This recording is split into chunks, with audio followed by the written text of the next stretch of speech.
કે બાપુ हमें પેલા ધાર્યા અને તીરકામઠા કઈ સોના નહીં મૂકેલા, જરૂર પડીએ તો હવે કાઢવાની પણ તૈયારી જ છે, ખોલી રાખે। ગામની આ ધરતી પર આદિવાસી સમાજની હર હંમેશને માટે ચિંતા કરતા રહ્યા છે, યુવા ધનની ભવિષ્યની ચિંતા કરતા રહ્યા છે એવા મારા પરમ મિત્ર લોક લાડીલા ધારાસભ્ય શ્રી ચૈતરભાઈ વસાવાનો ખૂબ ખૂબ આભાર છે। તેમજ તમને અને મને અને ચૈતરભાઈને જેને આ પ્રસંગના અનુરૂપે ભેગા કરવાનું કામ કર્યું છે એવા આદિવાસી યુવા સંગઠન જેતપુર પાવીના યુવાનો વડીલોનો પણ મારી આદિવાસી યુવા સમિતિ ઘોગંબા પણ આપનું હાર્દિક અને આપને નમન કરે છે। આજે અમારો સમાજ ભેગો થયો છે ત્યારે વડીલો અને યુવા ધનને કહેવા માંગુ છું કે યુવાનો, આપણામાં જે લોહી છે, આપણામાં જે જનૂન છે અને આપણું જે સાહસ છે એ આપણા ફ્યુચરમાં તો બનાવજો, સાથે સાથે સમાજની પણ ચિંતા કરતા રહેજો। હવે આપણો સમય કપરો આવવાનો સમય લાગી રહ્યો છે। પૈસાદાર લોકોની આપણી જમીન, જંગલ અને ખનીજ પર બહુ જ મોટી નજર છે। શરૂઆત તો મિત્રો થઈ ગઈ હશે, આજે આપણે પણ અનુભવ કરતા હશો।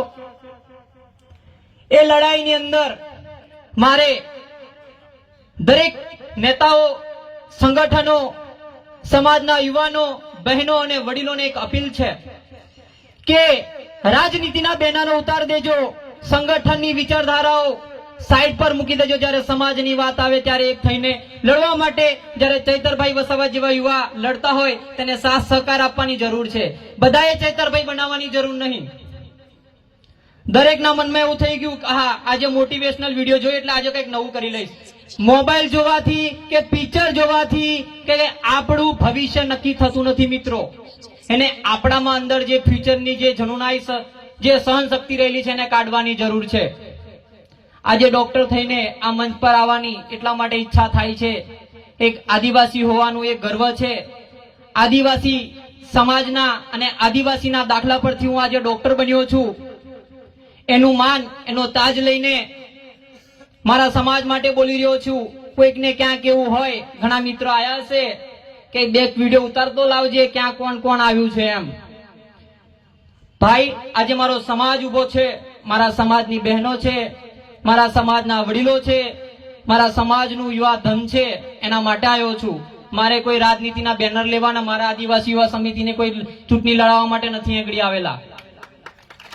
યાદ રાખે, જેને મનમાં કીડો છે ખોલી નાખે। સમાજના સર્ટિફિકેટ થી ડોક્ટર બનેલો છે એટલા માટે સમાજ માટે બોલવા આવેલો છું। તમારા કોઈ પાર્ટી કે નેતાની ગુલામી કરવા માટે નહીં। જેટલો હેરાન થાય મારા સમાજને એટલો કરી લેજો, પણ યાદ રાખે કે બાપુ हमें પેલા ધાર્યા અને તીરકામઠા કઈ સોના નહીં મૂકેલા, જરૂર પડીએ તો હવે કાઢવાની પણ તૈયારી જ છે, ખોલી રાખે। હવે તો રોડ પર નીકળેલા છે સાહેબ, હવે ઘરમાં કઈ બંગડી પહેરીને નથી બેઠેલા। મિત્રો, મારા પરમ મિત્ર પણ ધારાસભ્ય શ્રી દેડિયાપડાથી ઠેક આપણા સુધી આટલા આવ્યા છે એટલે સાહેબ શ્રીને બી આપણે સાંભળવાના છે। તો બસ આટલું જ કહું છું। છેલ્લા આ સમાજ પ્રકૃતિને પૂજનારો છે સાહેબ, એટલા માટે કહું છું કે સંપ્રદાય, પાર્ટી, સંગઠનોના બધા ધજા નજાગરા નીચે ઉતારીને સમાજ માટે એક થશો તો તમારું ફ્યુચર અને સમાજનું ફ્યુચર એક થશે। બાકી આ લડવા ઝઘડવાની વાતોમાંથી દૂર રહેજો। અને બીજો મિત્રો, કોઈને ફોન આવે, કોઈને કહે કે તું કેમ ગયેલો, તેને કહી દેજો કે મારા સમાજના યુવાના ફ્યુચર માટે અને મારા સમાજના ભવિષ્ય માટે ત્યાં ગયેલો। બસ આટલું જ કહીને મારી વાણીને વિરામ આપું છું। જય જોહાર। ખૂબ ખૂબ આભાર ડોક્ટર જયરામભાઈ રાઠવા સાહેબનો।